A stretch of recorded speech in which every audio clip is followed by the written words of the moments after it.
মা খালাকতুল জিন্না ওয়াল ইনসা ইল্লা লিয়াবুদুন, আমি মানুষ এবং জিন জাতিকে সৃষ্টি করেছি শুধুমাত্র আমার ইবাদতের জন্য। তাহলে আমার ইবাদত করবে এই জন্য।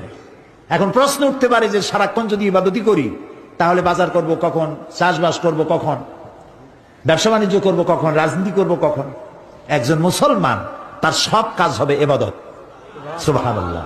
মুসলমানের সব কাজ কি হবে বলেন সবাই? ইবাদত হবে। আপনি যে ঘুমাবেন আপনার ঘুম ইবাদত হবে। বেশি রাত জাগার দরকার নাই। আপনি ঈশার নামাজ পড়ে খানা খেয়ে ঘুমায় যান, নিয়ত থাকবে যে আল্লাহ রাত বেশি জাগলাম না, তাহাজ্জুদ পড়ার জন্য আগে আগে ঘুমায় গেলাম। আপনি ঘুমায় থাকলেন কিন্তু আপনার এই ঘুমটা ইবাদতের মধ্যে শামিল হয়ে যাবে। মুমিন ব্যক্তির চোখের চাহনি ইবাদত।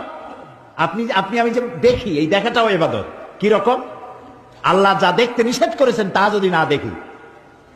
নবীজি বলেছেন কোন সন্তান যদি তার মা বাপের দিকে রহমতের নজরে, ভালোবাসার নজরে যদি তাকায়, আল্লাহ রাব্বুল আলামিন তার আমলনামায় একটি নফল হজের সওয়াব লিখে দেন।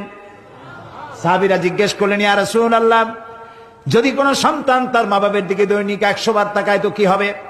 আল্লাহর নবী বলেন, আল্লাহর নিয়ামতের ভান্ডারে কোন